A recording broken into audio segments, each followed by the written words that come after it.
Please ride with me as I read this prepared statement. Is advocacy worth its cost?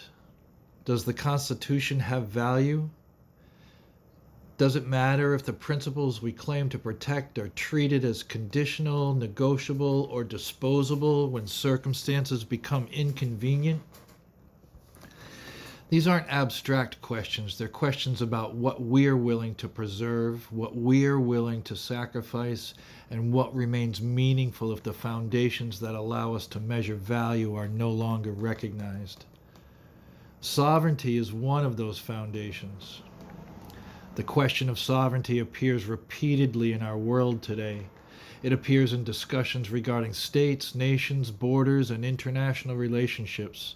It appears in questions involving Venezuela, Greenland, Iran, and other places where the authority and independence of nations are challenged, questioned, or debated. If we doubt the sovereignty of states and nations, how do citizens fare on that same scale? If sovereignty has no consistent value, then the rights of individuals become vulnerable to the same dismissal. We look to documents like the Magna Carta as a foundation of human rights and governance. Its value, relevance, and application seem to be ignored when circumstances become difficult. If every circumstance is disqualified in the face of overwhelming information, then no circumstance or experience can ever be considered valid.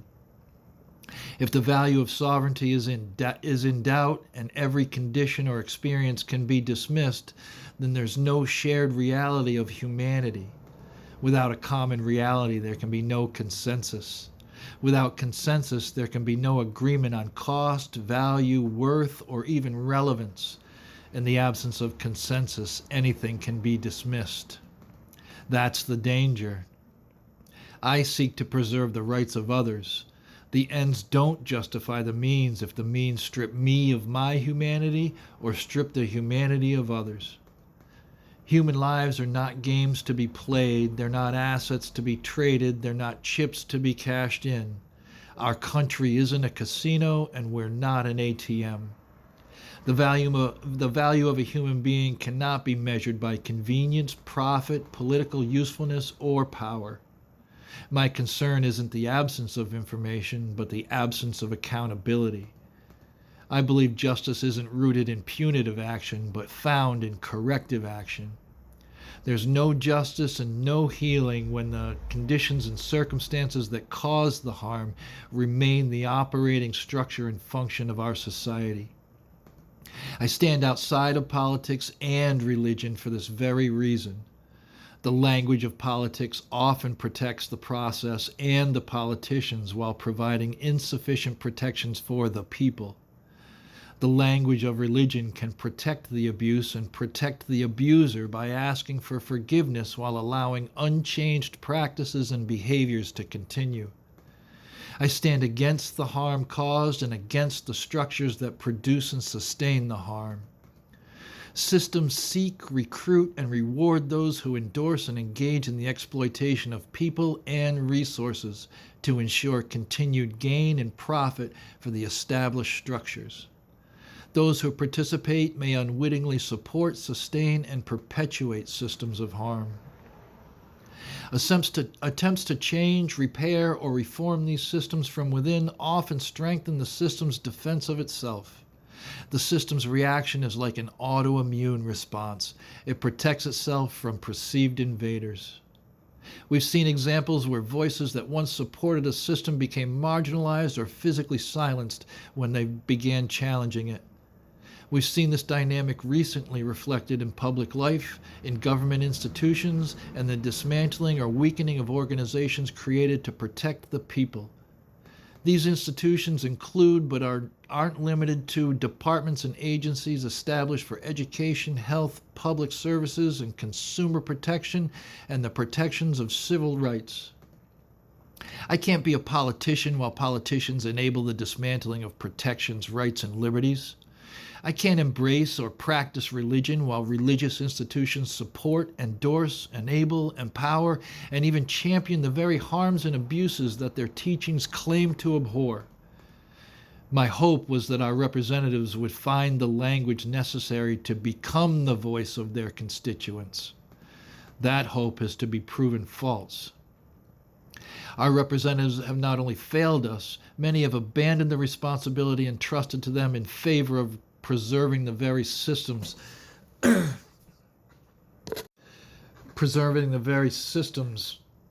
that have brought us harm.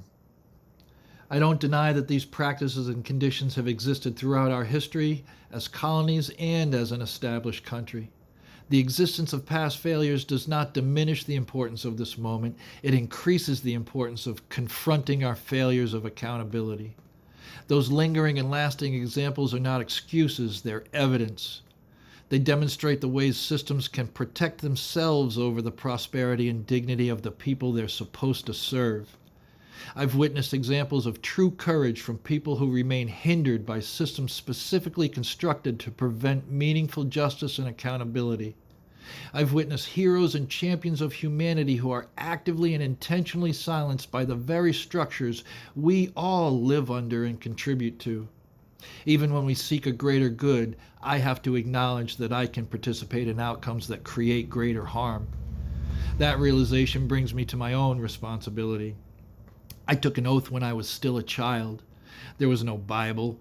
There were only my brothers and sisters in arms who stood witness and shared their oaths with me. There was only my belief that it mattered and my commitment to the cause it represented to me. That oath represented duty through responsibility. It was never about fault, blame, or shame. It was always about commitment and duty. My oath has never been an obligation. It's a promise I made to the Constitution and to every person. My mother taught me in the few years she actually had with me that I can never give my word without integrity or intention. She taught me never to make a promise unless I had the full intention and ability to see it through. She taught me that if I can't be true to my word, then I can't be true to anything. My life hasn't been glamorous or glorious, but when it comes to true faith and allegiance, I don't believe a single person who's ever known me can truthfully say that I've ever faltered or failed in that area. You are who I defend. There are most certainly traitors among us, but I won't say they're all traitors. I won't say our poorly educated are traitors. I won't say our vulnerable, our fearful, our misled children, or our angry seniors are traitors. Some have been willingly deceived, some have been manipulated, and some have been misled. It's those who knowingly, willingly, and intentionally misrepresent information in order to drive engagement, profit, influence, or self-enrichment that bear responsibility for the consequences of those actions. I don't need to name every person. I don't need to list every grievance. I don't need to itemize every belief of criminality. Thousands of people have already documented these things. The evidence exists. The question is whether we value accountability enough to confront it. Our whole history contains abuse, violence, exploitation, and failures from the time we were merely colonies and continue today in our established nation. Our history doesn't define our limitations, but it does define my responsibility. I see people who continue to fight for humanity despite systems that seem specifically designed to hinder and hamstring their efforts. I see examples of people who remind me why accountability matters. I'm compelled by these people, by their examples, by the truths they reveal, and my responsibility to you. Value requires commitment. Worth requires recognition, and I believe you're worth it no matter the cost. I am the author and originator of these words. Edward A. Almeida III, Wednesday, August 5th, 2026. I love you. I hope you're safe. Protect each other. I'll see you next time.